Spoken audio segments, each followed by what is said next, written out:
আসসালামু আলাইকুম, স্বাগত জানাচ্ছি চ্যানেল আই সংবাদে। এখনকার সংবাদ আয়োজন নিয়ে আপনাদের সাথে আছি মেহরুন্নেসা তাহমিনা। বিস্তারিত সংবাদের শুরুতে জানিয়ে দিচ্ছি সুপার ফ্রেশ ফর্টিফাইড সয়াবিন তেল সংবাদ শিরোনামগুলো। প্রধান উপদেষ্টার জাতির উদ্দেশ্যে ভাষণ সন্ধ্যা 7:30টায় সরকারি বেসরকারি টেলিভিশন ও বেতারে সরাসরি সম্প্রচার। আশুলিয়ার মরদেহ পোড়ানোর তদন্ত সংস্থায় আরও 2 অভিযোগ, হত্যা ও গণহত্যার অভিযোগ শেখ হাসিনা সহ 70 জনের বিরুদ্ধে। নির্বাচনের মাধ্যমে জনগণের সরকার হলে স্বৈরাচার বিদায়ের লক্ষ্য অর্জন হবে মন্তব্য, ক্ষমতায় গেলে অপার সম্ভাবনা বাস্তবায়নে তারেক রহমানের প্রত্যয়। 2000 মেগাওয়াট বিদ্যুৎ ঘাটতিতে লোডশেডিংয়ে ভোগান্তি, গ্যাস আমদানিতে সরকারের প্রয়োজনীয় ডলার ছাড়ের সিদ্ধান্ত। এবং সবুজে সাজাই বাংলাদেশ স্লোগানে পিরোজপুরে প্রকৃতি ও জীবন ক্লাবের বৃক্ষরোপণ ও চারা বিতরণ, পরিবেশের ভারসাম্য রক্ষায় কর্মসূচির প্রশংসা।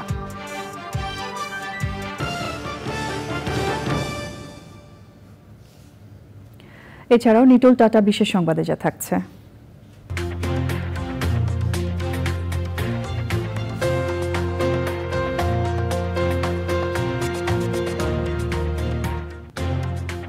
পোল্যান্ডে সেনাবাহিনীতে কর্মরত কুকুরের সামরিক পদমর্যাদা পাওয়ার খবর।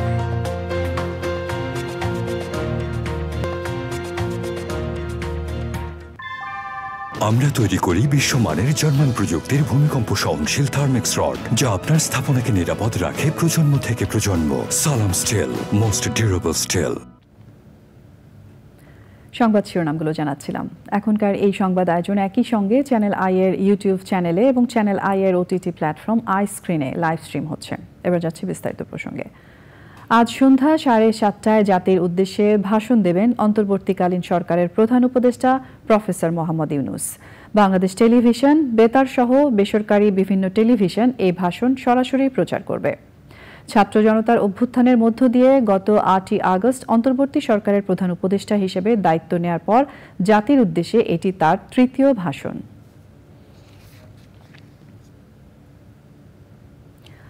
আন্দোলনের সময় আশুলিয়ায় ভ্যান গাড়িতে 6 জনের মরদেহ পুড়িয়ে দেওয়ার ঘটনায় আন্তর্জাতিক অপরাধ ট্রাইব্যুনালের তদন্ত সংস্থায় আরও 2টি অভিযোগ দায়ের হয়েছে। তদন্ত দলের প্রধান আতাউর রহমান জানিয়েছেন, আশুলিয়ার টেক্সটাইল ইঞ্জিনিয়ারিং কলেজের 4র্থ বর্ষের শিক্ষার্থী সাজ্জাদ হোসেন সজলকে হত্যার অভিযোগ দায়ের করেন নিহতের মা শাহিনা বেগম। এতে সাবেক প্রধানমন্ত্রী শেখ হাসিনা সহ 40 জনের বিরুদ্ধে হত্যা ও গণহত্যার অভিযোগ আনা হয়েছে। আর আশুলিয়ার একটি স্কুলের 10ম শ্রেণীর শিক্ষার্থী আসসাবুর হত্যার ঘটনায় অভিযোগ দায়ের করেন নিহতের ভাই রিজওয়ানুল। এতে 30 জনের বিরুদ্ধে অভিযোগ আনা হয়েছে। ধানমন্ডির আন্তর্জাতিক অপরাধ ট্রাইব্যুনালের তদন্ত সংস্থায় বুধবার এই অভিযোগ দায়ের করা হয়। এর আগে ঢাকার আশুলিয়ায় গত 5ই আগস্ট পুলিশ ভ্যানে ছাত্র জনতার মরদেহ পোড়ানোর অভিযোগ ওঠে। গুলি করে হত্যার পর ভ্যান গাড়িতে উঠিয়ে মরদেহ পুড়িয়ে ফেলা হয় বলে অভিযোগ রয়েছে। গত 31শে আগস্ট থেকে সামাজিক যোগাযোগ মাধ্যমে ভ্যান গাড়িতে 6 জনের মরদেহ পুড়িয়ে দেওয়ার একটি ভিডিও ভাইরাল হয়।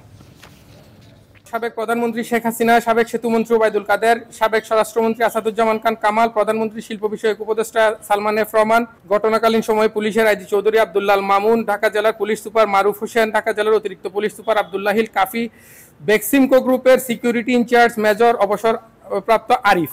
নিয়মতান্ত্রিক উপায় এখন ট্রাইব্যুনালের তদন্ত সংস্থা এটা তদন্ত ওরা ডায়েরি হিসেবে অন্তর্ভুক্ত করেছে এবং এটা ওরা তদন্ত শুরু করে।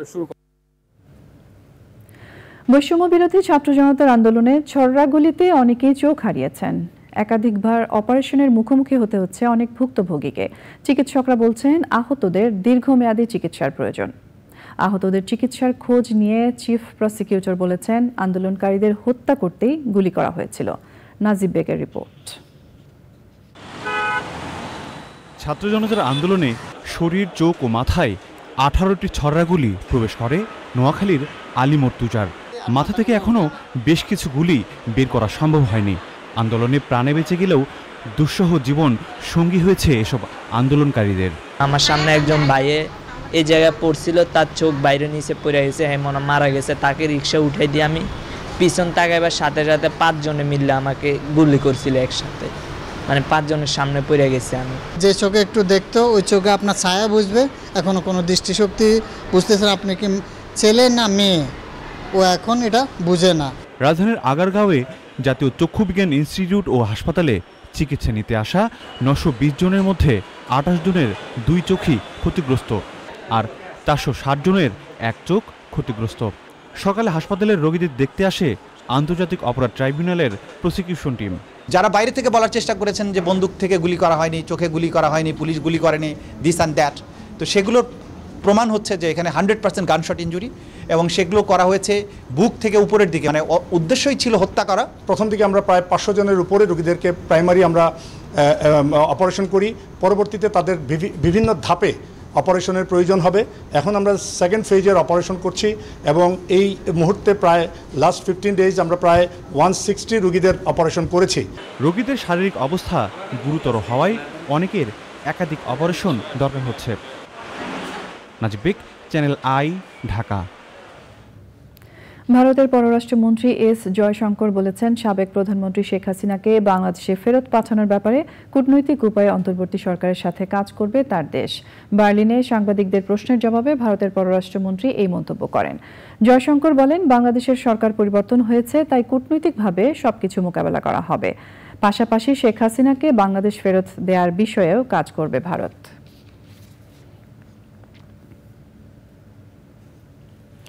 সাবেক প্রধানমন্ত্রী শেখ হাসিনার বিদ্যুৎ, জ্বালানি ও খনিজ সম্পদ বিষয়ক উপদেষ্টা তৌফিকে ইলাহি চৌধুরীকে গ্রেফতার করা হয়েছে। মঙ্গলবার রাতে রাজধানীর গুলশান এলাকা থেকে তাকে গ্রেফতার করা হয়। পরে তাকে জিজ্ঞাসাবাদের জন্য মহানগর গোয়েন্দা পুলিশ কার্যালয়ে নেওয়া হয়। তবে তৌফিকে ইলাহি চৌধুরীকে কোন অভিযোগ বা কোন মামলায় গ্রেফতার করা হয়েছে তা জানানো হয়নি। একই রাতে সাবেক অতিরিক্ত অ্যাটর্নি জেনারেল ব্যারিস্টার মেহেদী হাসান চৌধুরী এবং গাজীপুর মহানগর আওয়ামী লীগের উপদেষ্টা মণ্ডলীর সদস্য রিয়াজ মাহমুদ আয়লানকে গ্রেফতার করা হয়েছে। অবৈধভাবে সীমান্ত পাড়ি দিয়ে ভারতে পালানোর সময় ঝিনাইদহ জেলা পুলিশ তাকে গ্রেফতার করে। এই দুজন ডিএমপির আদাবর থানা ও জিএমপির বাসন থানার 2টি হত্যা মামলার আসামি।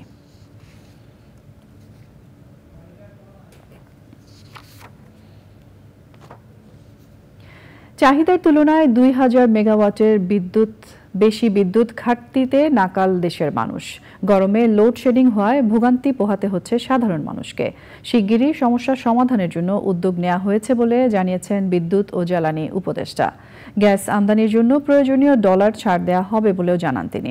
বিস্তারিত জানাচ্ছেন রফিকুল পাশার। কতক্ষণ কারেন্ট নেই?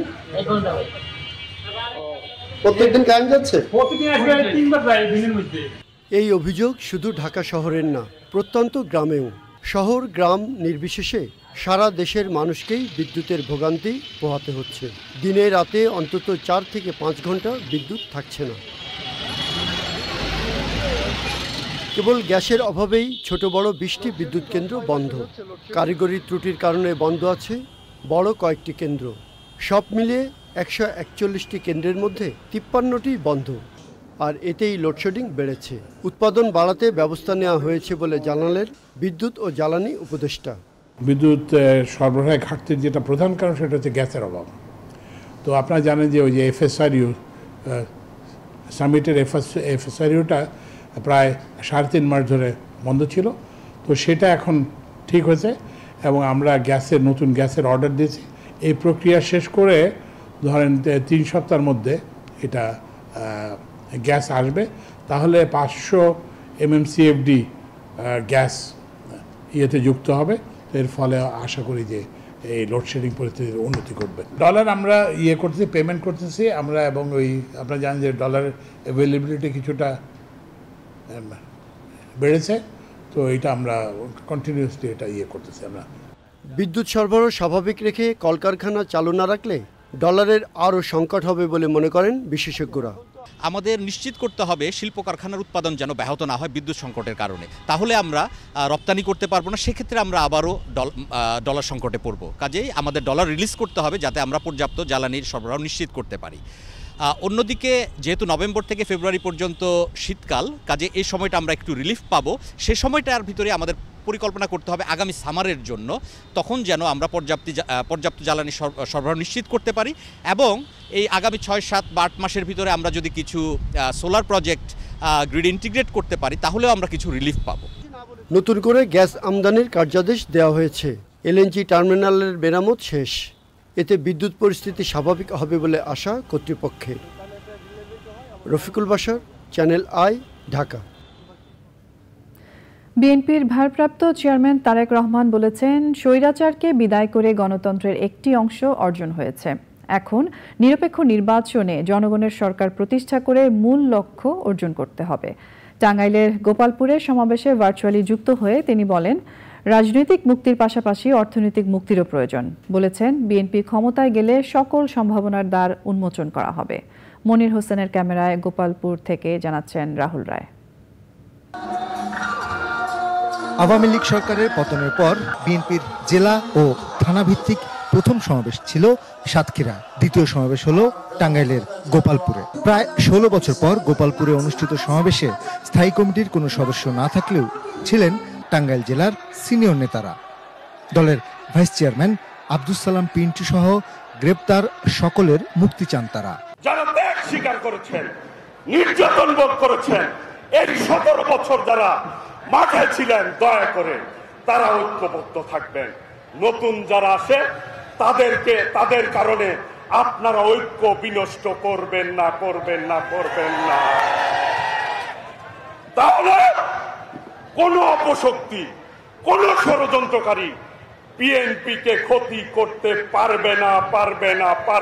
নেতাকর্মীরা অধীর অপেক্ষায় ছিলেন দলের ভারপ্রাপ্ত চেয়ারম্যান তারেক রহমানের বক্তব্য শোনার জন্য। বিকেল 5টার দিকে ভার্চুয়ালি যুক্ত হন তারেক রহমান। ষড়যন্ত্র এখনো চলছে উল্লেখ করে তারেক রহমান গণতন্ত্রের পূর্ণ বিজয়ের জন্য সবাইকে ঐক্যবদ্ধ থাকার আহ্বান জানান। টাঙ্গাইলের শাড়ি, চমচম, গোপালপুরের টুপি, মধুপুরের আনারস সহ প্রতিটি শিল্পকে বিশ্বের দরবারে তুলে ধরার কথা বলেন বিএনপির ভারপ্রাপ্ত চেয়ারম্যান। রাজনৈতিক মুক্তির সঙ্গে অর্থনৈতিক মুক্তির কথাও বলেন তিনি। রাজনৈতিক যে অধিকার, রাজনৈতিক যে লক্ষ্য, সেটি যেমন আমাদেরকে অর্জন করতে হবে, একইভাবে আমাদেরকে অর্জন করতে হবে জনগণের অর্থনৈতিক মুক্তি। সেই সকল সম্ভাবনার দ্বার আমাদেরকে উন্মোচন করতে হবে। আমাদেরকে সেই সকল সম্ভাবনার দ্বারগুলোকে খুলে দিতে হবে। যেই সম্ভাবনার দ্বারগুলোকে খুলে দিলে আমরা জনগণের অর্থনৈতিক মুক্তি অর্জন করতে সক্ষম হব। বিএনপির ভারপ্রাপ্ত চেয়ারম্যান তারেক রহমান বলেছেন, বিএনপি ক্ষমতায় গেলে উৎপাদন আর উন্নয়নের বাংলাদেশ গড়ে তোলা হবে। সাতক্ষীরার পর টাঙ্গাইলের গোপালপুরে এই সমাবেশ। বিভিন্ন ইস্যুতে এই সমাবেশগুলো হলেও নেতাকর্মীদের কাছে এই সমাবেশের মূল আকর্ষণ দলের ভারপ্রাপ্ত চেয়ারম্যান তারেক রহমানের ভার্চুয়ালি যুক্ত হওয়া। এই সমাবেশেও তারেক রহমান বলেছেন, ধৈর্য ধারণ করে শৃঙ্খলা বজায় রেখে দলকে সুসংগঠিত করতে। দলের নেতাকর্মীরাও বলেছেন সেই পথেই তারা এগোবেন। টাঙ্গাইলের গোপালপুর থেকে রাহুল রায়, চ্যানেল আই। সবুজে সাজাই বাংলাদেশ স্লোগানে উপকূলীয় অঞ্চল পিরোজপুরে বৃক্ষরোপণ ও চারা বিতরণ করেছে প্রকৃতি ও জীবন ক্লাব। করিমুন্নেসা বালিকা মাধ্যমিক বিদ্যালয়ে কর্মসূচির উদ্বোধন করা হয়। সে সময় স্কুলের শিক্ষার্থীদের মাঝে ফলদ, বনজ ও ঔষধি গাছের চারা বিতরণ করা হয়। বন্যা পরবর্তী ক্ষয়ক্ষতি পুষিয়ে নেওয়ার পাশাপাশি পরিবেশের ভারসাম্য রক্ষায় প্রকৃতি ও জীবন ক্লাবের বৃক্ষরোপণ কর্মসূচির প্রশংসা করেন বিশিষ্টজনেরা। ফসিউল ইসলাম বাচ্চুর পাঠানো তথ্য ও ভিডিওচিত্রে সাবরিনা হাসানের রিপোর্ট। জলবায়ুর বিরূপ প্রভাব মোকাবেলা এবং গোটা দেশকে সবুজ বেষ্টনীতে ঘেরার অংশ হিসেবে পিরোজপুরে প্রকৃতি ও জীবন ক্লাবের বৃক্ষরোপণ ও চারা বিতরণ কর্মসূচি। পিরোজপুর প্রকৃতি ও জীবন ক্লাবের উদ্যোগে করিমুন্নেসা বালিকা বিদ্যালয়ে বৃক্ষরোপণ কর্মসূচি পালন করা হয়। ফল, ফুল, কাঠ এবং ঔষধি নানা বৃক্ষ কিন্তু আমাদের নানাভাবে সাহায্য করছে। সুতরাং আমাদের এই যে অক্সিজেন, এই যে কার্বন যে নিঃসরণ হচ্ছে তাকে শুষে নেওয়া, সব কিছু মিলিয়ে গাছের কিন্তু একটা বিশাল ভূমিকা আছে। এবং সেই কারণেই কিন্তু আমাদের বৃক্ষরোপণ কর্মসূচি সারা বাংলাদেশে ছড়িয়ে দিতে হবে এবং সবাই মিলে আমরা যখনই হাতে হাত মেলাবো তখনই কিন্তু এই কর্মসূচিও সফল হবে এবং আমরাও কিন্তু নানা ধরনের উপদ্রব থেকে আমরা পরিত্রাণ পাবো। সুতরাং আসুন আমরা সবাই মিলে এই বাংলাদেশটাকে সবুজ করে ফেলি এবং সবুজে সাজিয়ে ফেলি। গাছের চারা পেয়ে উচ্ছ্বাস প্রকাশ করে এগুলো নিজ উদ্যোগে রোপণের কথা বলেন শিক্ষার্থীরা। গাছ আমাদের অক্সিজেন দেয়, অক্সিজেন থেকে আমরা অক্সিজেন পেয়ে আমরা বাঁচতে পারি। গাছ পেয়ে আজ আমরা অনেক খুশি। গাছগুলো আমাদের প্রত্যেকের জন্য খুবই উপকারী, কেন এগুলো ফল গাছ। এগুলো যদি আজকে আমরা রোপণ করতে পারি তাহলে ভবিষ্যতে এইগুলো আমাদেরই আর কি ফল দিবে। প্রকৃতি ও জীবন ক্লাবের বৃক্ষরোপণ কর্মসূচি আগামী প্রজন্মের জন্য বাসযোগ্য পৃথিবী গড়তে সহায়ক হবে বলেন বিশিষ্টজনেরা। কর্মসূচির মাধ্যমে একটা সুন্দর প্রকৃতি আমরা উপহার পাবো এবং বাচ্চারা বৃক্ষরোপণ সম্পর্কে সচেতন হবে। পিরোজপুর জেলায় ৮,০০০ কৃষক এবং উপকারভোগীকে ৪০,০০০ নারকেলের চারা বিতরণ করা হয়েছে। এই নারকেল গাছ বা অন্যান্য সকল গাছ আমাদের যে কার্বন শোষণ করে নেবে, আমাদের বাংলাদেশকে শীতল করবে। উপকূলীয় অঞ্চলে ঝড় ঝঞ্ঝা রক্ষায় রোপণ করা গাছগুলো সহায়ক হবে বলে মনে করেন প্রকৃতিপ্রেমীরা। চ্যানেল আই সারা বাংলাদেশে সবুজে বাংলাদেশ সাজাই এই স্লোগানের ভিত্তিতে যে বৃক্ষরোপণ কর্মসূচি গ্রহণ করেছে তার প্রতি আমি আবারও ধন্যবাদ জানাই চ্যানেল আইকে। দেশের পরিবেশকে সুস্থ এবং সুন্দরভাবে গড়তে প্রকৃতি ও জীবন ক্লাব আগামীতেও বৃক্ষরোপণ কর্মসূচি অব্যাহত রাখবে বলে প্রত্যাশা পিরোজপুরবাসী। সাবরিনা হাসান, প্রকৃতি ও জীবন ডেস্ক, চ্যানেল আই। ছাদ কৃষি নগরের পরিবেশ সুরক্ষার পাশাপাশি নিরাপদ খাদ্য চাহিদার একটি নির্ভরযোগ্য উৎস হয়ে উঠছে। ছাদ কৃষি কার্যক্রম ছড়িয়ে যাচ্ছে শহরের ছাদ থেকে ছাদে। উদ্যোক্তারা বলছেন, নাগরিকদের সুস্বাস্থ্যের জন্য এই ধরনের কার্যক্রম কার্যকরী ভূমিকা রাখতে পারে। বিস্তারিত জানাচ্ছেন শাইখ সিরাজ। ঢাকার হাতিরঝিল সংলগ্ন মহানগর আবাসন এলাকা। পরিকল্পিত এই এলাকার অধিকাংশ ভবনের ছাদেই সবুজের চর্চাটি এখন বেশ দৃশ্যমান। এর মাঝে 7তলা ভবনের উপরে 1500 বর্গফুট আয়তনের এই ছাদ কৃষি গড়ে তুলেছেন ডাক্তার রাশিদুল হাসান এবং তার স্ত্রী সালমা সুলতানা। কতটুকু শাকসবজি আপনারা এখান থেকে পান, যেটা থেকে আপনার বাজার থেকে আর কিনতে হয়? না, বাজার থেকে কোনো কিনি না, বরঞ্চ বললাম না আত্মীয় স্বজন যারা যেখানে আসছে ঢাকা শহরে সবার বাসায় পাঠাই আমি। শীতকালীন সবজি যেগুলো সেগুলো বেশিরভাগ আমরা এখানে পেয়ে যাই। বাহারি সবজি আর নানান ফল ফসল উৎপাদন হচ্ছে এখানে। নিরাপদ খাদ্যের ভাবনা থেকে নেওয়া হয়েছে জৈব কৃষির চর্চা। গোবর সার মিলাই, নিম খোল মিলাই, আর ওই যে আমার সব সবজি পচা, তারপরে এই গাছের পাতা সব ওই ড্রামে রেখে দিই। এই যে এই বর্ষা শেষ হলে ওগুলো সব আবার মাটির সাথে মিলাবো। নগরের অধিবাসীদের স্বাস্থ্যসম্মত জীবনযাপনের তাগিদ ও প্রয়োজনীয় পুষ্টির যোগানে ছাদ কৃষি ক্রমেই ছড়িয়ে পড়ছে, দাবি উদ্যোক্তাদের। সমস্ত হাউস ওয়াইফ যারা আছে তাদেরকে অনুরোধ করব যে আপনারা অবসর সময় একটা গাছ হলেও লাগান। নগরে নিরাপদ খাদ্য নিশ্চয়তার জন্য অনেক পরিবারই আজকাল ছাদ কৃষির দিকে ঝুঁকছেন, কারণ এখান থেকে তারা নিরাপদ খাদ্যের পাশাপাশি মানসিক একটা প্রশান্তি পাচ্ছেন, যেটি সবচেয়ে বড় মূল্যায়ন করছেন। এবং এটি দেখে আশেপাশের এলাকাগুলোতেও ছাদ কৃষি ছড়িয়ে যাচ্ছে। রাশিদুল হাসান এবং সালমা সুলতানার এই ছাদ কৃষিটি তেমনই একটি উদাহরণ সৃষ্টি করেছে মহানগর এলাকায়। ঢাকার মহানগর থেকে শাইখ সিরাজ, চ্যানেল। এই নিয়ে বিস্তারিত প্রতিবেদন দেখবেন বৃহস্পতিবার বেলা 3:05 হৃদয়ে মাটি ও মানুষের ডাক অনুষ্ঠানে। আর এরই সঙ্গে সংবাদে আমরা নিয়ে নিচ্ছি একটা বিরতি, এবং বিরতির পর আরও যা থাকছে। স্বাগত জানাচ্ছি আরও একবার চ্যানেল আই সংবাদে। সরাসরি টিভি বিতর্কে একে অপরকে মিথ্যাবাদী ও দুর্বল বলে অভিযুক্ত করেছেন ডোনাল্ড ট্রাম্প ও কামালা হ্যারিস। গাজা ইসরায়েল যুদ্ধ প্রশ্নে ট্রাম্প বলেছেন, তিনি যখন প্রেসিডেন্ট ছিলেন তখন বিশ্বে কোনো যুদ্ধ হয়নি। ওদিকে কামালা বলেছেন, 2 রাষ্ট্রভিত্তিক সমাধান এবং যুদ্ধের অবসান চান তিনি। বিতর্কে মূল্যস্ফীতি, অভিবাসন ও গর্ভপাত সহ নানা বিষয় উঠে আসে। এবারে রয়েছে আইস্ক্রিন সাংস্কৃতিক সংবাদ।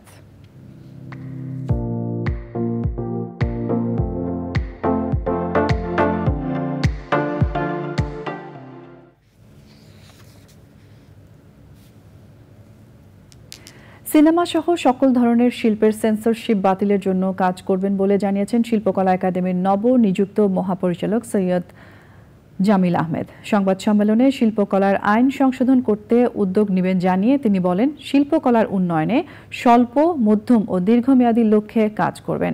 শিল্পকলায় অতীতের সকল অনিয়মের বিচার করা হবে বলেও মন্তব্য করেন তিনি।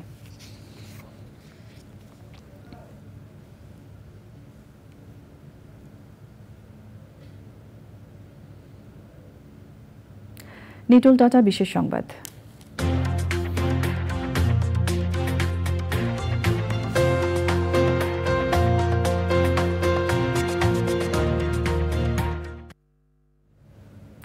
সেনাবাহিনীর পাশাপাশি তাদের সাথে কর্মরত কুকুরগুলো পাচ্ছে সামরিক পদ।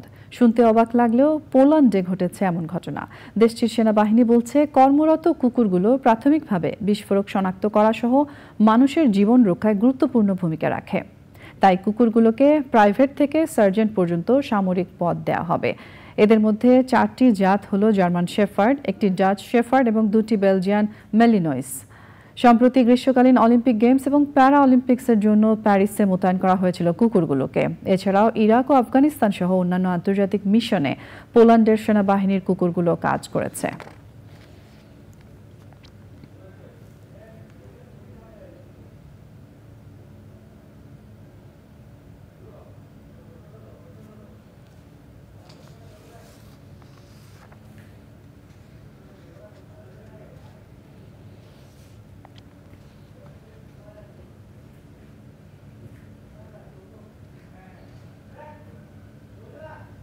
প্রিয় দর্শক, আমরা সরাসরি যাচ্ছি জাতির উদ্দেশ্যে দেয়া প্রধান উপদেষ্টার ভাষণে।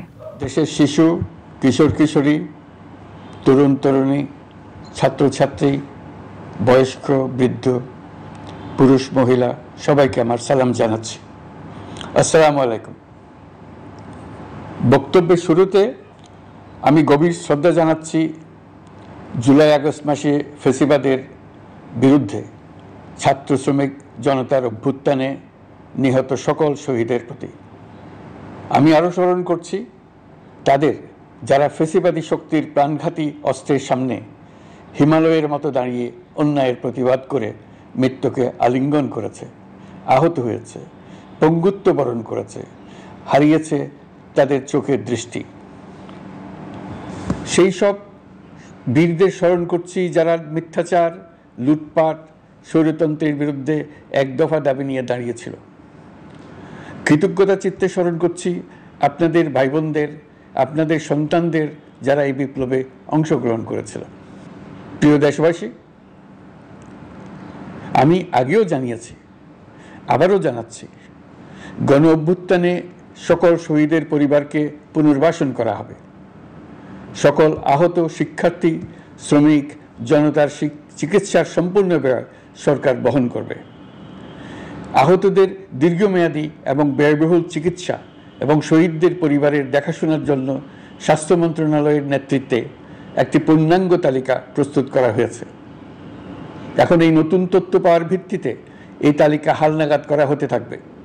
গণ অভ্যুত্থানের শহীদদের স্মৃতি ধরে রাখতে সরকার তার যাত্রা লগ্নে জুলাই গণহত্যা স্মৃতি ফাউন্ডেশন নামে একটি ফাউন্ডেশন প্রতিষ্ঠার উদ্যোগ নেয়। এখন সেই ফাউন্ডেশন তৈরি হয়েছে। সকল শহীদ পরিবার এবং আহতদের সর্বোত্তম চিকিৎসা সহ তাদের পরিবারের সম্পূর্ণ দায়িত্ব এই ফাউন্ডেশন গ্রহণ করছে। এই ফাউন্ডেশনে দান করার জন্য দেশের সকল মানুষ এবং বিদেশে অবস্থানরত বাংলাদেশিদের আমরা আহ্বান জানাচ্ছি। গত মাসে কুমিল্লা, নোয়াখালী, সিলেট অঞ্চলে আকস্মিক বন্যা এসব এলাকার মানুষকে হতভম্ব করে দিয়েছে। এখানে বেশিরভাগ এলাকায় কোনোদিন বন্যা হয়নি। তারা বন্যা মোকাবেলা করে অভ্যস্ত নন।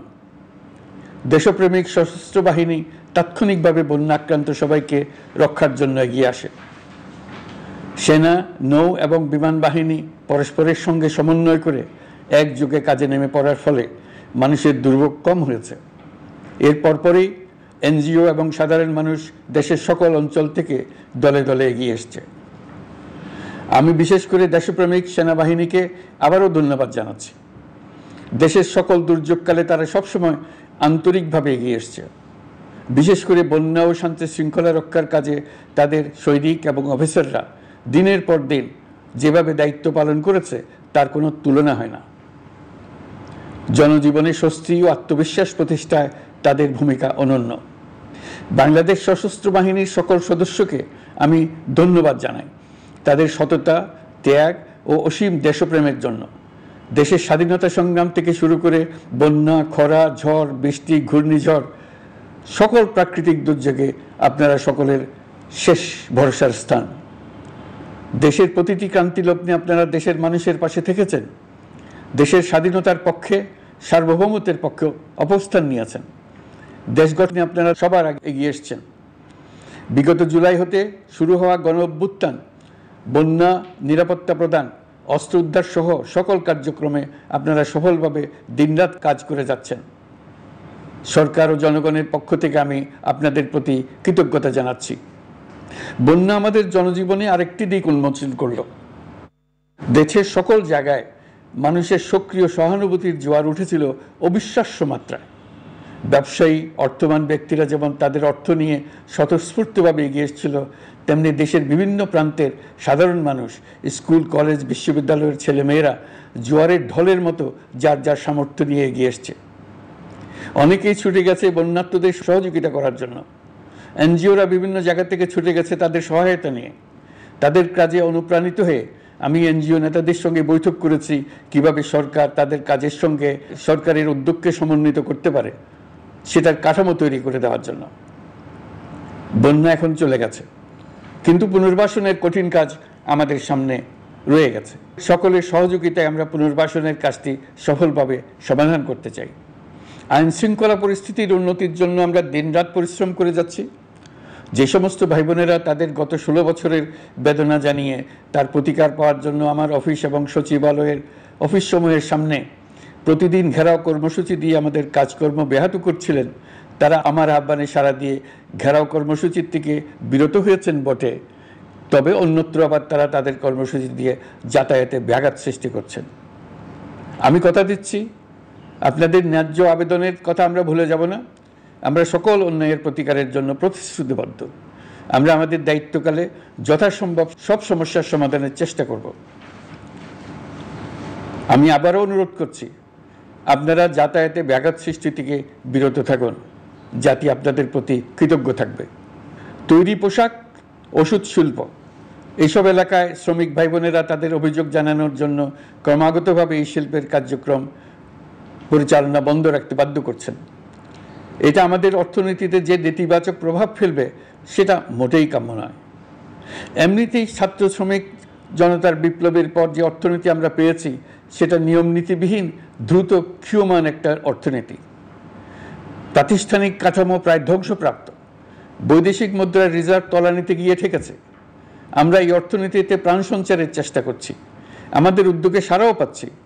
ঠিক এই সময়ে আমাদের শিল্প কারখানাগুলো বন্ধ হয়ে যাক, অকার্যকর হয়ে যাক, এটা আমাদের অর্থনীতিতে বিরাট আঘাত পড়বে। সেটা কিছুতেই আমাদের কাম্য হতে পারে না। শ্রমিক ভাই বোনদের অনেক দুঃখ আছে, কিন্তু সেই দুঃখ প্রকাশ করতে গিয়ে আপনাদের মূল জীবিকা বন্ধ হওয়ার উপক্রম হলে সেটা ঠিক হবে না। দেশের অর্থনীতি ধ্বংসপ্রাপ্ত হলে সেটা ঠিক হবে না। শ্রমিক মালিক উভয়ের পক্ষে আলোচনা করে এইসব সমস্যার সমাধান আমরা অবশ্যই বের করব। আপনারা কারখানা খোলা রাখুন, অর্থনীতির চাকা সচল রাখুন, দেশের অর্থনীতিকে সোজা হয়ে দাঁড়াতে দিন। আমরা আপনাদের সমস্যার স্থায়ী সমাধান বের করার জন্য সর্বশক্তি প্রয়োগ করব।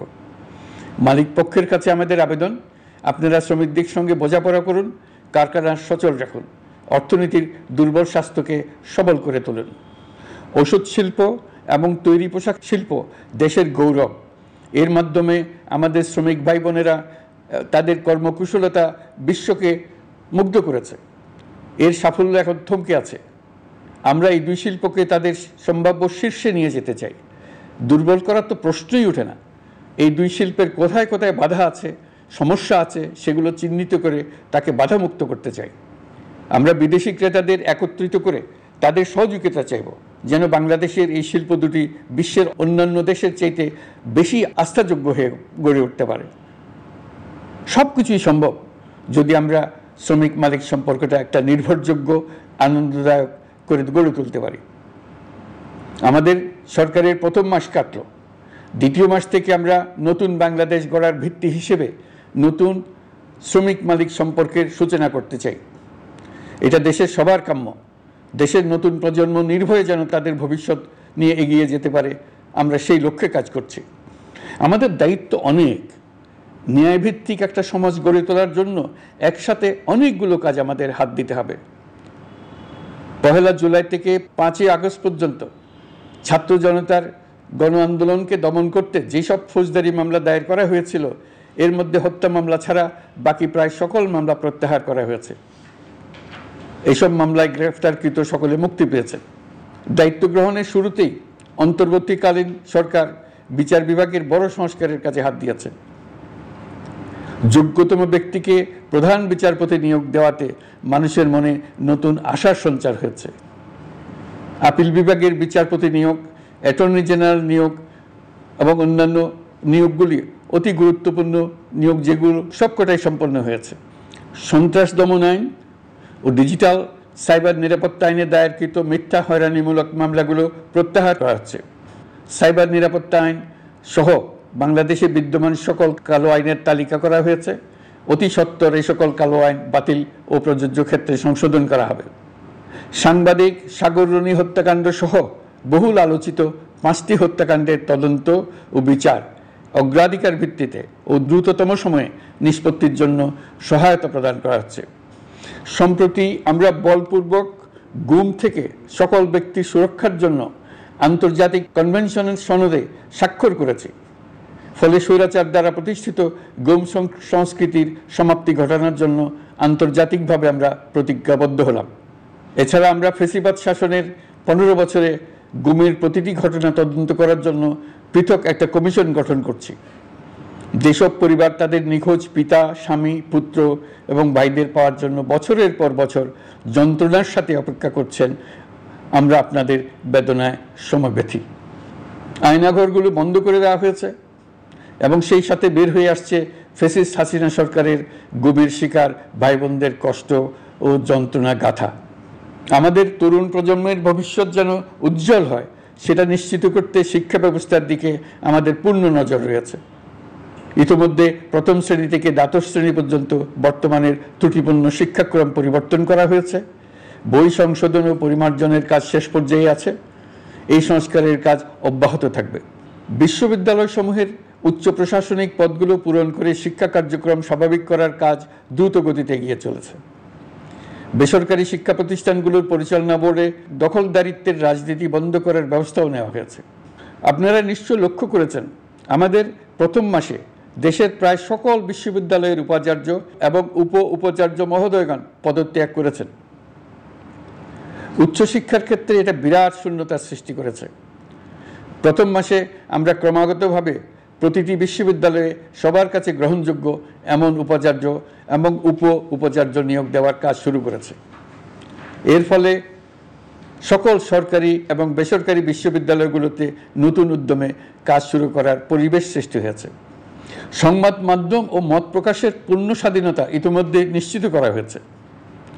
আমরা সবাইকে বলে দিয়েছি, আপনারা মন খুলে আমাদের সমালোচনা করুন, আমরা সবার মতামতের প্রতি শ্রদ্ধাশীল। মিডিয়া যাতে কোনো রকম বাধা বিপত্তি ছাড়া নির্বিঘ্নে তাদের কাজ করতে পারে, সেজন্য একটা মিডিয়া কমিশন গঠন করা সরকারের সক্রিয় বিবেচনাধীন। আরও যেসব কমিশন সরকার সহ অন্য সবাইকে জবাবদিহিতার আওতায় আনতে পারে, আমরা তাদের পুনর্গঠন ও সংস্কারের উদ্যোগ নিয়েছি, যাতে তারা আরও শক্তিশালী হয়, জনকল্যাণে কাজ করে। দায়িত্ব গ্রহণের পর বিভিন্ন দেশের সরকার প্রধান টেলিফোনে এবং শুভেচ্ছা বার্তা পাঠিয়ে আমাকে অভিনন্দন জানিয়েছেন।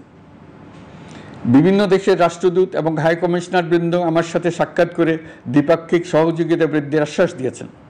আমার অনুরোধে সংযুক্ত আরব আমিরাতের 57 জন বাংলাদেশি যারা ফেসিবাদ বিরোধী বিক্ষোভে অংশগ্রহণ করা বিভিন্ন মেয়াদে কারাদণ্ডে দণ্ডিত হয়েছিলেন, তাদের সাধারণ ক্ষমা ঘোষণা করেছেন সে দেশের সরকার।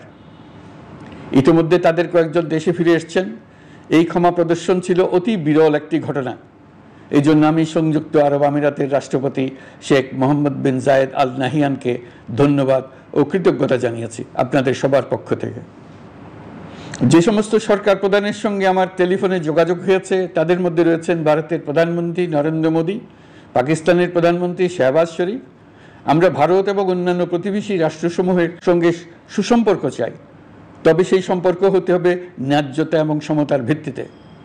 ভারতের সাথে আমরা ইতিমধ্যে বন্যা মোকাবেলায় উচ্চ পর্যায়ে দ্বিপাক্ষিক সহযোগিতার আলোচনা শুরু করেছি। দক্ষিণ এশিয়ায় আঞ্চলিক সহযোগিতা বৃদ্ধির লক্ষ্যে আমি সার্ক রাষ্ট্রগোষ্ঠী পুনর্জীবিত করার উদ্যোগ নিয়েছি। আমরা চাই আমাদের দেশ যেন একটি গণতান্ত্রিক দেশ হিসেবে বিশ্বের কাছে সম্মানের সাথে পরিচিত হয়। দেশের পরিকল্পনা যেন দেশের মানুষ কেন্দ্রিক হয়, কোনো নেতা বা দল কেন্দ্রিক না হয়। আমরা স্বৈরাচারী হাসিনা সরকারের অহেতুক কোটি কোটি টাকা ব্যয়ের প্রকল্প বাস্তবায়িত হতে দেখেছি, যেগুলো কখনোই দেশের মানুষের জন্য ছিল না, বরং এর সাথে জড়িত ছিল কুৎসিত আমিত্ব এবং বিশাল আকারের চুরি। চলমান এবং প্রস্তাবিত সকল উন্নয়ন প্রকল্পগুলোর যাচাই বাছাই করার কাজ ইতিমধ্যে আমরা শুরু করেছি। প্রকল্প বাস্তবায়নের পর্যায় বিবেচনা করে বাকি কাজে ব্যয়ের সাশ্রয় এমনকি প্রয়োজন মতে তা বাতিল করার কথা বিবেচনা করা হবে। দেশের মানুষকে আর ফাঁকি দেওয়া চলবে না। কর্মসংস্থান তৈরি করবে এমন প্রকল্পগুলোকে আমরা অগ্রাধিকার দেব। লুটপাট ও পাচার হয়ে যাওয়া অর্থ ফিরিয়ে আনার উদ্যোগ আমরা নিয়েছি। আর্থিক খাতে শৃঙ্খলা ফিরিয়ে আনতে একটা ব্যাংকিং কমিশনও গঠন করার উদ্যোগ নেওয়া হয়েছে। বিভিন্ন ব্যাংকের পরিচালনা পরিষদ পুনর্গঠন করা হয়েছে। ব্যাংকিং খাতে এই এক মাসে বিরাট পরিবর্তন এসেছে, আপনারা নিশ্চয়ই সেটা লক্ষ্য করেছেন। আমরা এই খাতে নিয়ম নীতি প্রতিষ্ঠা করতে পেরেছি। আরও অনেক কাজ বাকি রয়ে গেছে। প্রথম মাসের কাজ হিসেবে শুধু প্রধান কাজগুলো করেছি, তার সঙ্গে রয়েছে আরও অনেক পরবর্তী কাজ। ফেসিবাদী সরকার লুটপাট করার জন্য নতুন করে 60,000 কোটি টাকা ছাপিয়ে বাজারে ছাড়ার কারণে মুদ্রাস্ফীতির শিকার হয়েছে দেশের মানুষ। এই অতুলনীয় মুদ্রাস্ফীতি নিয়ন্ত্রণ অন্তর্বর্তী সরকারের অন্যতম প্রধান লক্ষ্য। মুদ্রাস্ফীতি নিয়ন্ত্রণের লক্ষ্যে পলিসি সুদের হার বৃদ্ধি করে 9% উন্নীত করা হয়েছে। মূল্যস্ফীতি থেকে সাধারণ মানুষকে সুরক্ষা দেওয়ার উদ্দেশ্যে ওএমএস, খাদ্যবান্ধব কর্মসূচি সহ সুলভ মূল্যে প্রান্তিক মানুষের কাছে নিত্য প্রয়োজনীয় দ্রব্য সরবরাহ চলমান রাখা হয়েছে। মূল্যস্ফীতি মোকাবেলায় চলতি অর্থ বছরে চাল ও গম আমদানির জন্য 5,800 কোটি টাকা, আভ্যন্তরীণ সংগ্রহের জন্য 8,900 কোটি টাকা এবং খাদ্য ভর্তুকির 3টি প্রোগ্রামের জন্য 7,360 কোটি টাকা বরাদ্দ রাখা হয়েছে। বিভিন্ন স্টেক হোল্ডারের সাথে সভা করে মূল্যস্ফীতি নিয়ন্ত্রণের করণীয় সমূহ চিহ্নিত করা হয়েছে। পরিচালন ও উন্নয়ন ব্যয় যৌক্তিক পরিমাণে হ্রাস করার জন্য কার্যক্রম গ্রহণ করা হয়েছে। কৃষিপণ্য উৎপাদনের জন্য সার আমদানির ক্ষেত্রে প্রয়োজনীয় বৈদেশিক মুদ্রার সরবরাহ নিশ্চিত করার পদক্ষেপ নেওয়া হয়েছে। প্রকৃত চাষিগণ যাতে কৃষি ঋণ পেয়ে থাকেন তা নিশ্চিত করার উদ্যোগ নেওয়ার পাশাপাশি কৃষি ঋণের পরিমাণ বৃদ্ধি করা হয়েছে। মার্কিন ডলারের বিপরীতে টাকার বিনিময় হার স্থিতিশীল রাখার লক্ষ্যে বৈদেশিক মুদ্রার বিনিময় হারকে বাজার ভিত্তিক করা হয়েছে। কালো টাকা সাদা করার অনৈতিক অনুমতি বাতিল করা হয়েছে। বৈদেশিক মুদ্রার রিজার্ভ বৃদ্ধি করতে বিভিন্ন উন্নয়ন সহযোগীদের কাছ থেকে বাজেট সাপোর্ট চাওয়া হয়েছে। আন্তর্জাতিক মুদ্রা তহবিল থেকে অতিরিক্ত 3 বিলিয়ন মার্কিন ডলার, বিশ্বব্যাংক থেকে অতিরিক্ত 1 বিলিয়ন ডলার, জাইকা থেকে অতিরিক্ত 1 বিলিয়ন মার্কিন ডলার প্রদানের অনুরোধ করা হয়েছে। রূপপুর পারমাণবিক বিদ্যুৎ কেন্দ্র নির্মাণ প্রকল্পের অগ্রিম অর্থ পরিশোধ এবং বকেয়া পাওনা নিয়ে রাশিয়ান ফেডারেশনের সাথে অর্থ মন্ত্রণালয়ের আলোচনা চলছে। পাইপলাইনে থাকা 48 বিলিয়ন মার্কিন ডলার বৈদেশিক সহায়তা ব্যবহারের উদ্যোগ নেওয়া হয়েছে। মেগা প্রকল্পের নামে লুটপাট বন্ধের পাশাপাশি স্বাস্থ্য ও শিক্ষা খাতে বরাদ্দ বৃদ্ধির পরিকল্পনা গ্রহণ করা হয়েছে। বৈদেশিক মুদ্রার রিজার্ভের উপর চাপ কমানোর লক্ষ্যে রাশিয়া এবং চীন থেকে প্রাপ্ত ঋণের সুদের হার কমানো এবং ঋণের মেয়াদ বৃদ্ধির জন্য অনুরোধ জানানো হয়েছে। সকল উন্নয়ন সহযোগীদের সাথে সম্পর্ক আরও নিবিড় করার উদ্যোগ নেওয়া হয়েছে। সকল অর্থনৈতিক সূচক এবং পরিসংখ্যানের প্রকৃত মান বা সংখ্যা প্রকাশের জন্য নির্দেশনা প্রদান করা হয়েছে। জিডিপি, মূল্যস্ফীতি ইত্যাদি সঠিক উপাত্ত সংগ্রহ, প্রাক্কলন ও প্রকাশের জন্য নির্দেশনা দেওয়া হয়েছে। জাতীয় রাজস্ব বোর্ড এবং অর্থ বিভাগের রাজস্ব আয় সম্পর্কিত উপাত্তের মধ্যে পার্থক্য নিরসনে উদ্যোগ নেওয়া হয়েছে।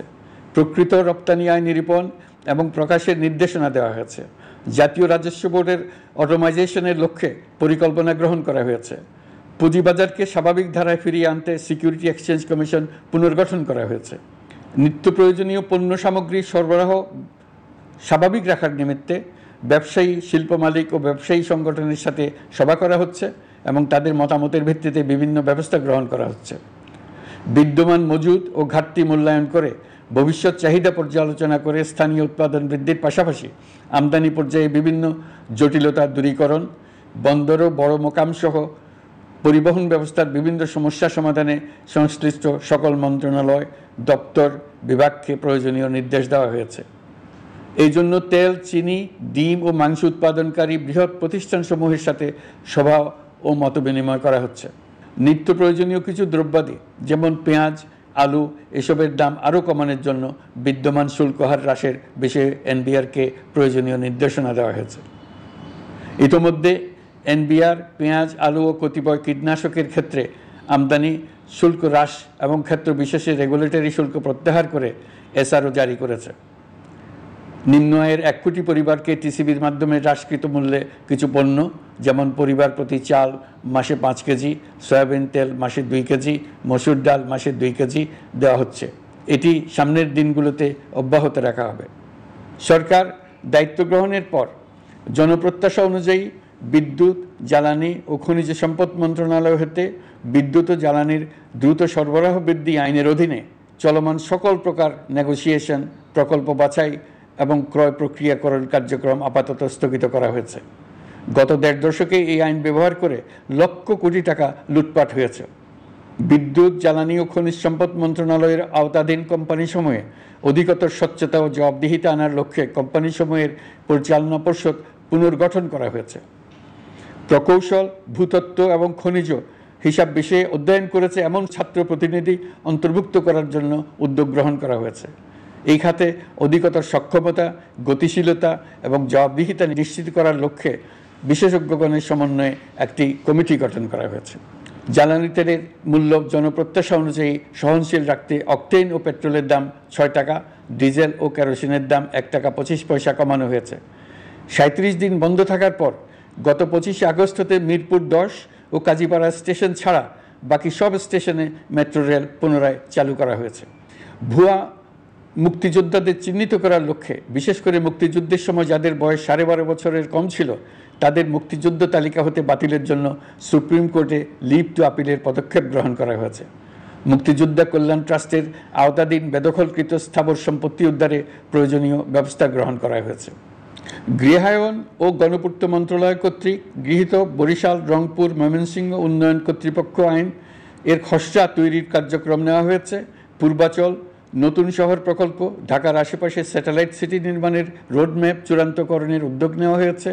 বিধি বহির্ভূত প্রদত্ত প্লট ও ফ্ল্যাটের বরাদ্দ বাতিলের উদ্যোগ নেওয়া হয়েছে। প্রিয় দেশবাসী, আপনাদের আমাদের সন্তানদের জন্য একটি গণতান্ত্রিক বাংলাদেশের রূপরেখা তৈরি করতে আমরা দৃঢ় প্রতিজ্ঞ। আর যেন আমাদের কোনো স্বৈরাচারের হাতে পড়তে না হয়। আমরা যাতে বলতে পারি আমরা একটি গণতান্ত্রিক দেশে বসবাস করি, আমরা যাতে সকলেই দাবি করতে পারি যে এই দেশটি আমাদের, আমরা সেই লক্ষ্যেই কাজ করছি। কেউ আইন নিজের হাতে তুলে নেবেন না। আইন নিজের হাতে তুলে নিয়ে কেউ সমাজে বিশৃঙ্খল পরিবেশ সৃষ্টি করলে আমরা তাকে অবশ্যই শাস্তির আওতায় নিয়ে আসব। আমরা একটি সাম্প্রদায়িক সম্প্রীতির দেশ। ধর্মীয় সম্প্রীতি বিনষ্ট হয় এমন কোনো কাজ কেউ কোনোভাবেই করবেন না। অতীতে শুধুমাত্র আওয়ামী মতাদর্শী না হওয়ার কারণে 28তম থেকে 42তম বিসিএস পর্যন্ত বিপিএসসি কর্তৃক সুপারিশকৃত অনেক প্রার্থী নিয়োগ বঞ্চিত হয়েছেন। 8ই আগস্ট পরবর্তী সময়ে এর মধ্যে এদের 259 জনকে নিয়োগ দেওয়া হয়েছে। মাঠ প্রশাসনকে জনবান্ধব এবং দুর্নীতিমুক্ত জবাবদিহিমূলকভাবে গড়ে তোলার জন্য সব ধরনের উদ্যোগ নেওয়া হয়েছে। সরকারি কর্মচারীদের বাধ্যতামূলকভাবে সম্পদ বিবরণী দাখিলের নির্দেশ দেওয়া হয়েছে এবং এটা প্রতি বছর তাদেরকে করতে হবে।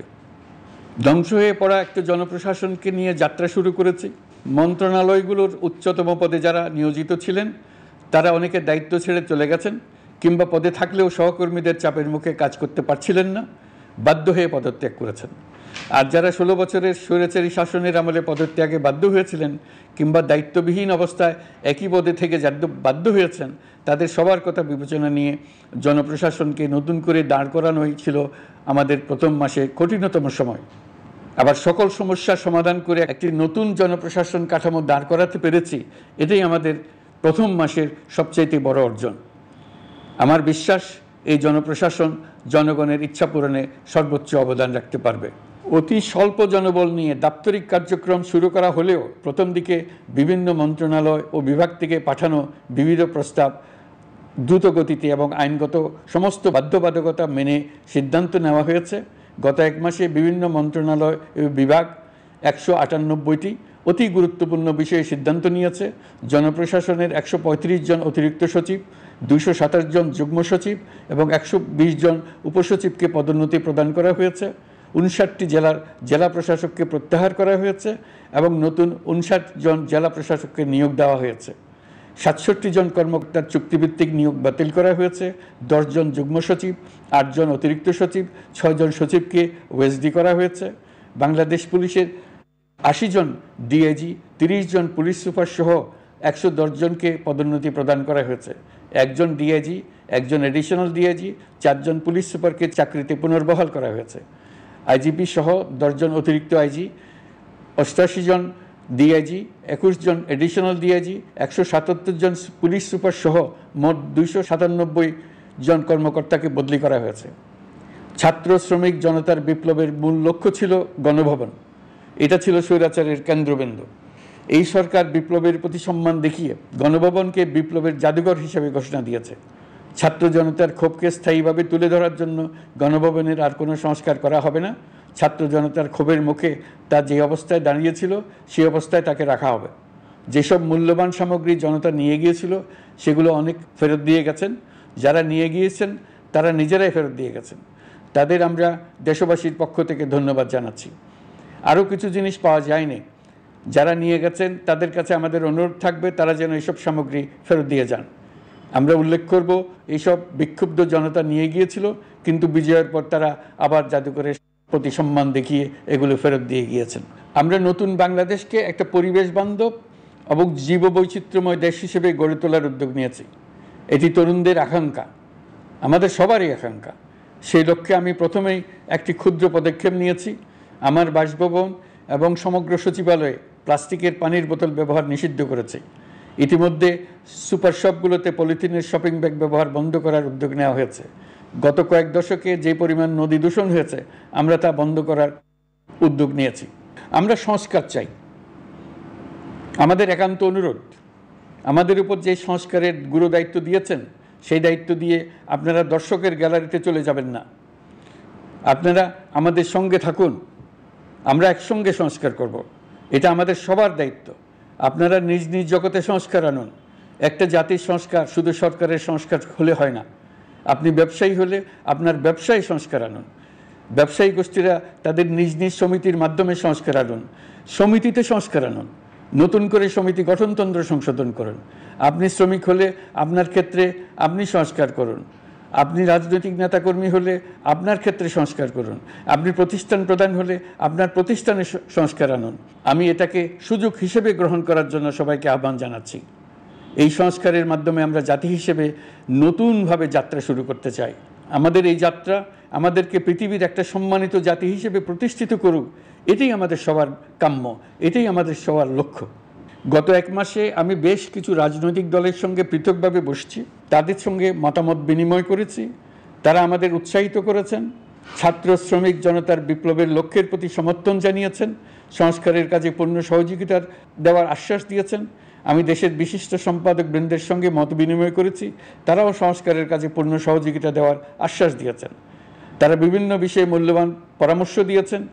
সবার পরামর্শ নিয়ে এখন আমাদের অগ্রসর হওয়ার পালা। আমি বিশিষ্ট ব্যবসায়ীদের সঙ্গে বৈঠক করেছি, তাদের কাছে আমাদের সরকারের লক্ষ্যগুলো ব্যাখ্যা করেছি, তারাও আমাদের লক্ষ্যের সঙ্গে একমত প্রকাশ করেছেন। আপনারা জানেন, ছাত্র শ্রমিক জনতার ঐতিহাসিক জুলাই গণ অভ্যুত্থানের মুখে এবং হাজারো মানুষের আত্মদানের বিনিময়ে বাংলাদেশে ফ্যাসিস্ট সরকারের পতন হয়েছে। এই গণ অভ্যুত্থানের বার্তা ও আকাঙ্ক্ষা বাস্তবায়নের জন্য একটি অভূতপূর্ব সময় ও সুযোগ আমরা এর মধ্য দিয়ে অর্জন করেছি। এর বাস্তবায়ন তথা বাংলাদেশের ফ্যাসিজম বা স্বৈরতান্ত্রিক শাসন পুনরাবৃত্তির আশঙ্কা রোধ এবং জনমালিকানা ভিত্তিক কল্যাণমুখী জনস্বার্থে নিবেদিত একটি রাষ্ট্র ব্যবস্থা প্রবর্তনের লক্ষ্যে কিছু জাতীয় ভিত্তিক সংস্কার সম্পন্ন করা জরুরি হয়ে পড়েছে। উক্ত সংস্কার ভাবনার অন্যতম কেন্দ্রবিন্দু হচ্ছে সুষ্ঠু নির্বাচন ব্যবস্থা, সুশাসন প্রতিষ্ঠা করা।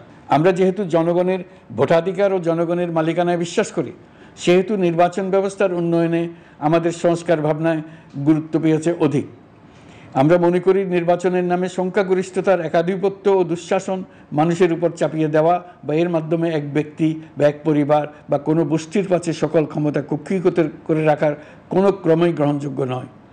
এসব আশঙ্কা রোধ করার জন্য নির্বাচনের সাথে সম্পর্কিত নির্বাচন কমিশন সহ অন্যান্য প্রতিষ্ঠানগুলোর সংস্কারের কথা আমরা ভাবছি। নির্বাচন ব্যবস্থার সাথে সম্পর্কিত প্রতিষ্ঠান হিসেবে পুলিশ প্রশাসন, জনপ্রশাসন, বিচার প্রশাসন, দুর্নীতি দমন কমিশন এই 4টি প্রতিষ্ঠানের সংস্কার করা সুষ্ঠু ও অবাধ নির্বাচনের জন্য অপরিহার্য। এসব প্রতিষ্ঠানের সংস্কার জনমালিকানা ভিত্তিক, জবাবদিহিমূলক এবং কল্যাণমূলক রাষ্ট্র ব্যবস্থা প্রতিষ্ঠায় অবদান রাখবে বলে আমি বিশ্বাস করি। এর পাশাপাশি সমাজের সকল স্তরের মানুষের প্রতিনিধিত্ব ও স্বার্থ নিশ্চিত করার জন্য এবং জুলাই গণঅভ্যুত্থানের বার্তাকে প্রতিফলিত করার জন্য সাংবিধানিক সংস্কারের প্রয়োজন আমরা অনুভব করছি। এসব বিষয়ে সংস্কার করার প্রাথমিক পদক্ষেপ হিসেবে আমরা প্রাথমিকভাবে 6টি কমিশন গঠন করার সিদ্ধান্ত নিয়েছি। এসব কমিশনের কাজ পরিচালনার জন্য বিষয়ভিত্তিক অভিজ্ঞতা বিবেচনা করে 6 জন বিশিষ্ট নাগরিকের নেতৃত্বে এই কমিশনগুলো পরিচালনা করার দায়িত্ব দিয়েছি। এরপর আরও বিভিন্ন বিষয়ে কমিশন গঠন করার প্রক্রিয়া আমরা অব্যাহত রাখব। নির্বাচন ব্যবস্থা সংস্কার কমিশনের প্রধান হিসেবে দায়িত্ব পালন করবেন ডক্টর বদিউল আলম মজুমদার। পুলিশ প্রশাসন সংস্কার কমিশনের প্রধান হিসেবে কাজ করবেন জনাব সরফরাজ চৌধুরী। বিচার বিভাগ সংস্কার কমিশনের প্রধান হিসেবে দায়িত্ব পালন করবেন বিচারপতি শাহ আবু নাঈম মুমিনুর রহমান। দুর্নীতি দমন সংস্কার কমিশনের প্রধান হিসেবে দায়িত্ব পালন করবেন ডক্টর ইফতেখারুজ্জামান। জনপ্রশাসন সংস্কার কমিশনের প্রধান হিসেবে দায়িত্ব পালন করবেন জনাব আব্দুল মুহিত চৌধুরী। সংবিধান সংস্কার কমিশনের প্রধান হিসেবে দায়িত্ব পালন করবেন ডক্টর শাহদিন মালিক। এসব কমিশনের অন্য সদস্যদের নাম কমিশন প্রধানদের সাথে আলোচনা করে ঠিক করা হবে। কমিশনগুলোর আলোচনা ও পরামর্শ সভায় উপদেষ্টা পরিষদের সদস্য, ছাত্র, শ্রমিক জনতা আন্দোলনের প্রতিনিধি, নাগরিক সমাজ ও রাজনৈতিক দলের প্রতিনিধিরা উপস্থিত থাকবেন। পূর্ণাঙ্গভাবে গঠিত হওয়ার পর কমিশন আনুষ্ঠানিকভাবে তাদের কাজ আগামী 1 অক্টোবর থেকে শুরু করতে পারবে বলে আমি আশা করছি এবং এটি পরবর্তী 3 মাসের মধ্যে সম্পন্ন হবে বলে আমরা ধারণা করছি। কমিশনের রিপোর্টের ভিত্তিতে সরকার পরবর্তী পর্যায়ে প্রধান রাজনৈতিক দলগুলোর সাথে পরামর্শ সভার আয়োজন করবে। চূড়ান্ত পর্যায়ে ছাত্র সমাজ, নাগরিক সমাজ, রাজনৈতিক দলের প্রতিনিধি, সরকারের প্রতিনিধি নিয়ে ব্যাপক ভিত্তিক 3 থেকে 7 দিন ব্যাপী একটি পরামর্শ সভার ভিত্তিতে সংস্কার ভাবনার রূপরেখা চূড়ান্ত করা হবে। এতে এই রূপরেখা কীভাবে বাস্তবায়ন হবে তার একটি ধারণাও দেওয়া হবে। এই আয়োজন জুলাই গণঅভ্যুত্থানের বার্তা বাস্তবায়ন ও রাষ্ট্র পুনর্নির্মাণ তাগিদের ঐক্যবন্ধনে গোটা জাতিকে শক্তিশালী ও আশাবাদী করে তুলবে বলে আমাদের বিশ্বাস। প্রিয় দেশবাসী, আমাদের সামনে অনেক কাজ। সবাই মিলে একই লক্ষ্যে আমরা অগ্রসর হতে চাই। আমাদের মধ্যে, বিশেষ করে আমাদের নতুন প্রজন্মের মধ্যে যে সুপ্ত প্রতিভা লুকিয়ে আছে সেটা যেন বিনা বাধায় রাষ্ট্রের এবং সমাজের সহযোগিতায় প্রকাশ করতে পারি, সেই সুযোগের কাঠামো তৈরি করতে চাই। সকলে মিলে আমাদের পরিবারের প্রতিটি সদস্যকে, সে ঝাড়ুদার হোক, ছাত্র হোক, শিক্ষক হোক, যে কোনো ধর্মের হোক, সবার সমান অধিকার নিশ্চিত করতে চাই। এই হলো আমাদের সংস্কারের মূল লক্ষ্য। আসুন ছাত্র শ্রমিক জনতার এই বিপ্লবের লক্ষ্যকে আমরা দ্রুত বাস্তবায়ন করি। আমাদের প্রথম মাসে আমরা যেই গতিতে, যে উদ্যম নিয়ে কাজ এগিয়ে নিয়ে যাওয়ার কথা চিন্তা করেছিলাম সেটা হয়তো করতে পারিনি বাস্তব অবস্থার পরিপ্রেক্ষিতে। দেশের আইনশৃঙ্খলা পরিস্থিতি স্বাভাবিক রাখা গেলে আশা করি আমরা আমাদের গতি অনেক বাড়াতে পারব।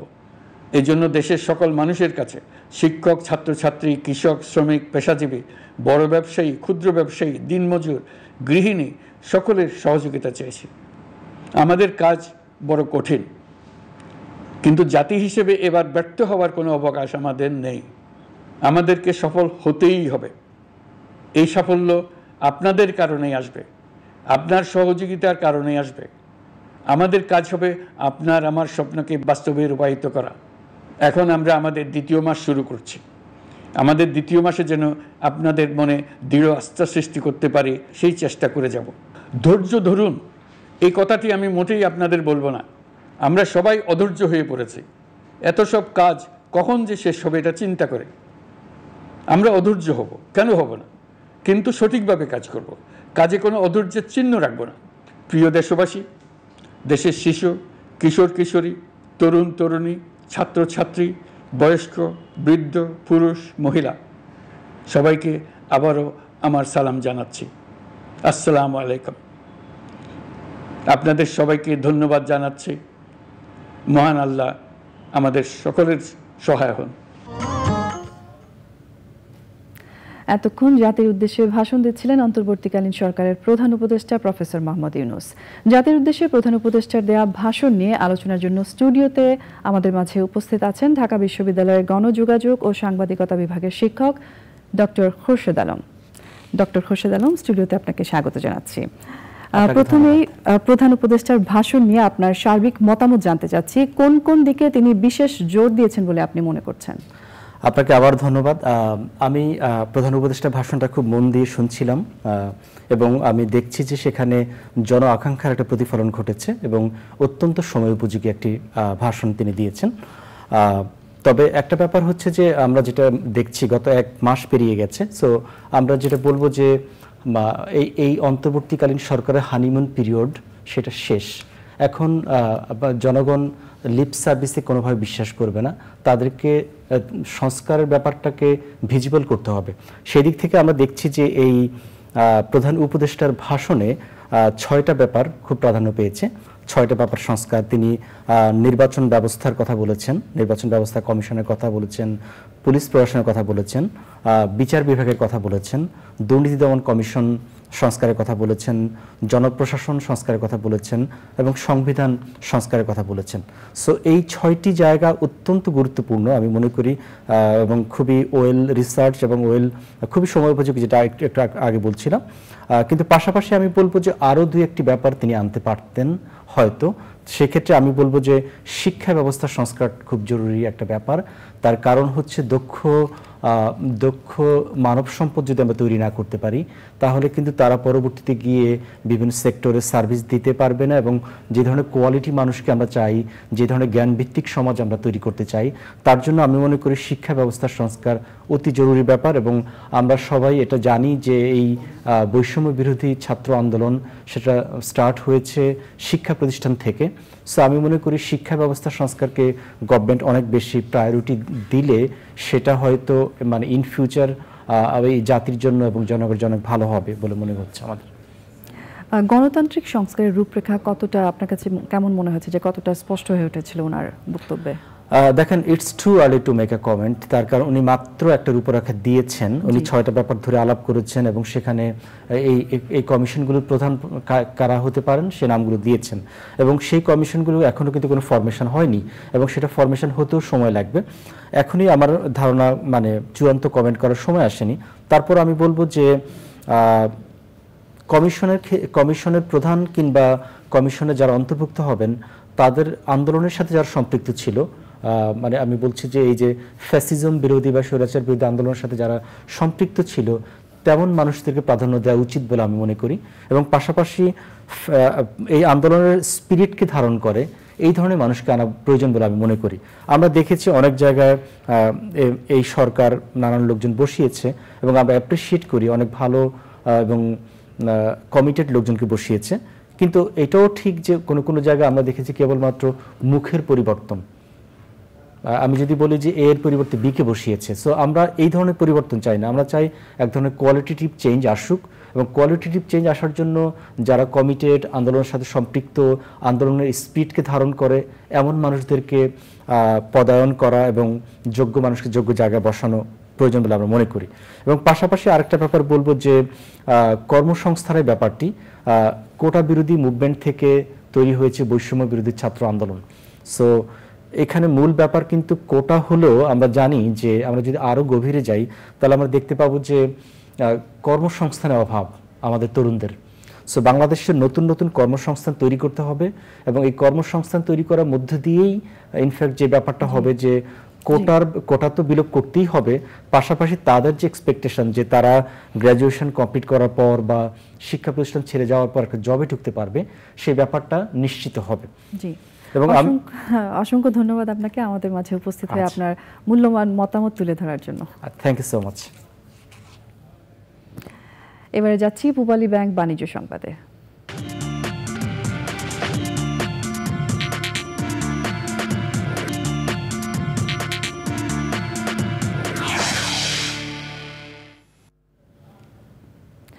রপ্তানি ও আমদানির ক্ষেত্রে নতুন সিদ্ধান্ত নিয়েছে সৌদি আরব। চলতি বছরের 6 অক্টোবর থেকে দেশটি রপ্তানি সংক্রান্ত সব শুল্ক বাদ দিচ্ছে। একই সঙ্গে আমদানি পরিষেবার ফি পণ্যের মূল্যের ন্যূনতম 0.15% কমিয়ে আনার ঘোষণা দিয়েছে। বৈদেশিক বাণিজ্য ও ব্যবসায়িক কার্যক্রমকে আরও সহজ করতে এই ঘোষণা দিয়েছে সৌদি আরবের জাকাত tax and customs authority ZATCA। নতুন ফি কাঠামো অনুসারে অনলাইন স্টোরের মাধ্যমে আসা 1000 রিয়াল পর্যন্ত মূল্যের পণ্যের ক্ষেত্রে 15 রিয়াল বা $4 চার্জ প্রযোজ্য হবে। এর আগে প্রতি কন্টেইনার আমদানি পণ্যে 100 রিয়াল, তথ্য বিনিময় পরিষেবা 100 রিয়াল ও কাস্টমস ঘোষণার জন্য 20 রিয়াল ফি ছিল।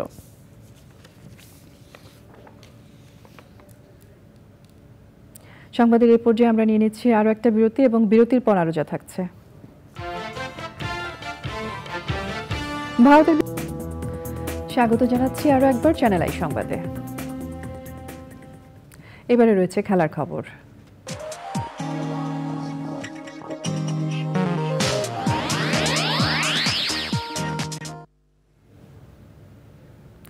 পাকিস্তানকে টেস্টে হোয়াইট ওয়াশ করার পর এবার ভারতের মাটিতে ভারতের বিপক্ষে আইসিসি টেস্ট চ্যাম্পিয়নশিপের 2 ম্যাচের সিরিজ শুরু 19 সেপ্টেম্বর। 15 সেপ্টেম্বর ভারতের উদ্দেশ্যে ঢাকা ছাড়বে বাংলাদেশ দল। ভারতের বিপক্ষে টেস্ট দল গঠন চূড়ান্ত হয়েছে। কাল পরশুর মধ্যেই আনুষ্ঠানিক ঘোষণা দেওয়া হবে। এদিকে 8 দল নিয়ে 14 অক্টোবর শুরু হচ্ছে ন্যাশনাল ক্রিকেট লিগ NCL। অংশগ্রহণকারী দল